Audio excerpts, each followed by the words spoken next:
নমস্কাৰ মই এপলিনা টাইমিতলৈ স্বাগতম জনাইছো আৰু মুতৰ আন এটা ডাঙৰ খবৰ লৈ আহিছো অপৰাধীৰ কোনো জাতি নাই অপৰাধীৰ কোনো ধৰ্ম নাই গতিকে ৰজালিও অপৰাধী ৰজালিকো এতিয়া কঠোৰ শাস্তি প্ৰদান কৰিব লাগে ৰজালিৰ বিৰুদ্ধে এতিয়া একত্ৰিত হৈছে মুছলমান সমাজ যি ৰজালিয়ে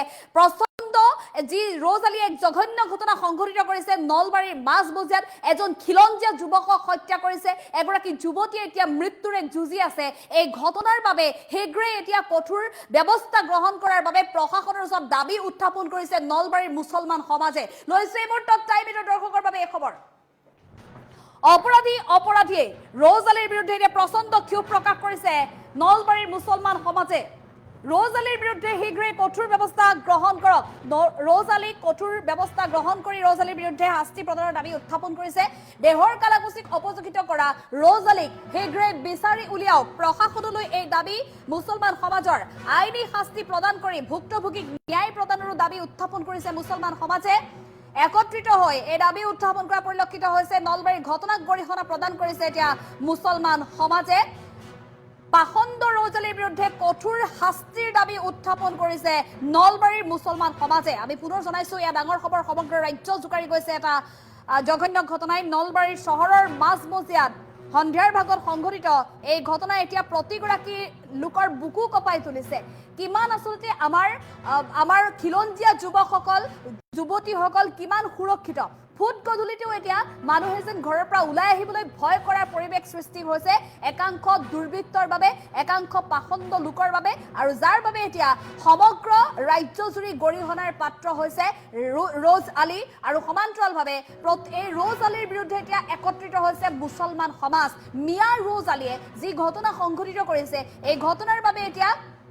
শীঘ্ৰে কঠোৰ শাস্তি প্ৰদান কৰাৰ দাবী উত্থাপন কৰিছে নলবাৰীৰ মুছলমান সমাজে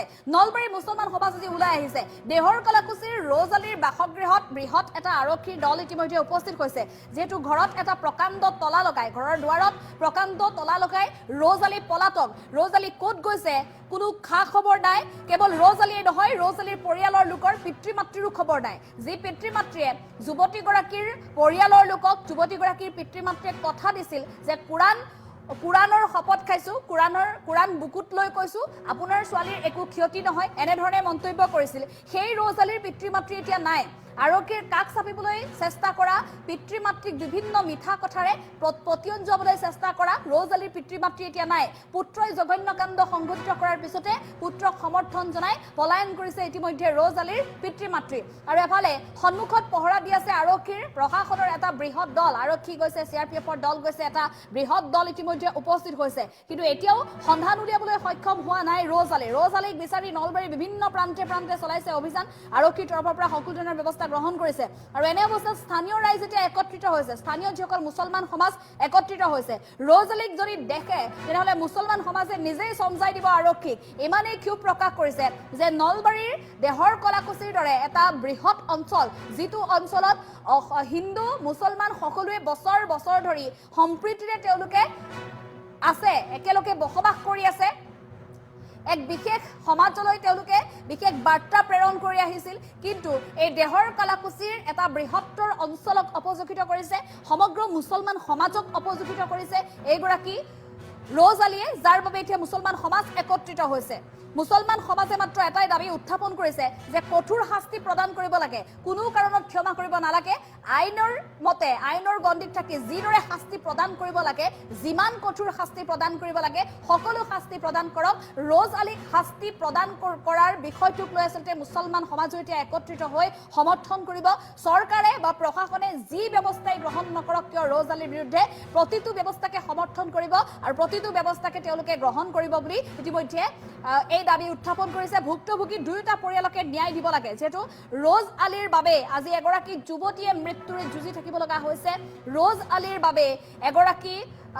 যুৱক হেৰাই গৈছে পিতৃ মাতৃৰ বুকু উদং কৰিলে ৰজ আলীয়ে গতিকে ৰজ আলীক কোনো কাৰণত ক্ষমা কৰিব নালাগে বুলি দাবী উত্থাপন কৰিছে কঠোৰ পৰা কঠোৰ শাস্তি প্ৰদান কৰাৰ দাবী উত্থাপন কৰিছে নলবাৰীৰ দেহৰ কলাকুচিৰ এইসকল মুছলমান সমাজে একত্ৰিত হৈ তেওঁলোকে শপত লৈছে যে য'তেই ৰজ আলীক দেখিব তেওঁলোকে লগে লগে খবৰ দিব আৰক্ষীক ধৰি বান্ধি তেওঁলোকে নিজেই সমজাই দিব আৰক্ষীক কোনো কাৰণত ৰজ আলীক যাতে ক্ষমা নকৰে প্ৰশাসনৰ তৰফৰ পৰা সকলো ধৰণৰ আইনী ব্যৱস্থা যাতে গ্ৰহণ কৰে মুছলমান সমাজে এতিয়া দাবী উত্থাপন কৰিছে ৰোজ আলীৰ বিৰুদ্ধে একত্ৰিত হৈ ভুক্তভোগী পৰিয়ালক ন্যায়ৰ দাবীৰে এনেধৰণে একত্ৰিত হৈছে মুছলমান সমাজ। আৰু এই মুহূৰ্তত মুছলমান সমাজে ৰোজ আলীৰ এই জঘন্য কাণ্ডক লৈ কি মন্তব্য কৰিছে আমি মন্তব্য আগবঢ়াবলৈ চেষ্টা কৰিম। যিটো ঘটনা বৰ্তমান হৈ গৈছে আমাৰ এই অঞ্চলত, এইটো খুব নিন্দনীয় ঘটনা। ইয়াক যাতে কোনো গোষ্ঠীগত সংঘৰ্ষলৈ পৰিণত নকৰে, কাৰণ ক্ৰাইম কৰিবলৈ যাওঁতে কোনো ধৰ্ম বিচাৰ নকৰে। গতিকে এই ক্ষেত্ৰত আমি সচেতন নাগৰিক হিচাপে ক'ব খোজোঁ যে দোষীক উপযুক্ত শাস্তি দিব লাগে।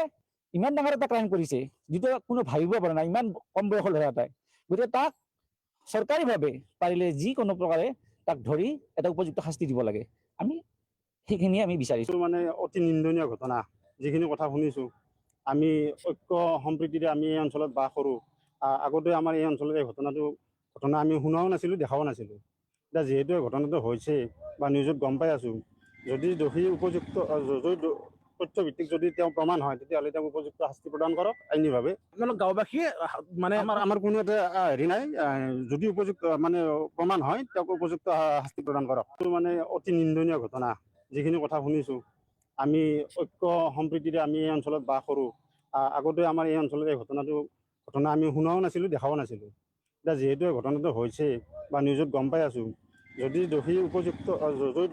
তথ্যভিত্তিক যদি তেওঁ প্ৰমাণ হয়, তেতিয়াহ'লে তেওঁক উপযুক্ত শাস্তি প্ৰদান কৰক আইনীভাৱে। আপোনালোক গাঁওবাসীয়ে মানে আমাৰ কোনো এটা হেৰি নাই, যদি উপযুক্ত মানে প্ৰমাণ হয় তেওঁক উপযুক্ত শাস্তি প্ৰদান কৰক। যিটো ঘটনা বৰ্তমান হৈ গৈছে আমাৰ এই অঞ্চলত, এইটো খুব নিন্দনীয় ঘটনা। ইয়াক যাতে কোনো গোষ্ঠীগত সংঘৰ্ষলৈ পৰিণত নকৰে, কাৰণ ক্ৰাইম কৰিবলৈ যাওঁতে কোনো ধৰ্ম বিচাৰ নকৰে। গতিকে এই ক্ষেত্ৰত আমি সচেতন নাগৰিক হিচাপে ক'ব খোজোঁ যে দোষীক উপযুক্ত শাস্তি দিব লাগে। ইমান ডাঙৰ এটা ক্ৰাইম কৰিছে, যিটো কোনো ভাবিব পৰা নাই, ইমান কম বয়সৰ ল'ৰা এটাই। গতিকে তাক চৰকাৰীভাৱে পাৰিলে যিকোনো প্ৰকাৰে তাক ধৰি এটা উপযুক্ত শাস্তি দিব লাগে। সেইখিনিয়ে আমি বিচাৰিছোঁ। যিটো মানে অতি নিন্দনীয় ঘটনা, যিখিনি কথা শুনিছোঁ। আমি ঐক্য সম্প্ৰীতিৰে আমি এই অঞ্চলত বাস কৰোঁ। আগতে আমাৰ এই অঞ্চলত এই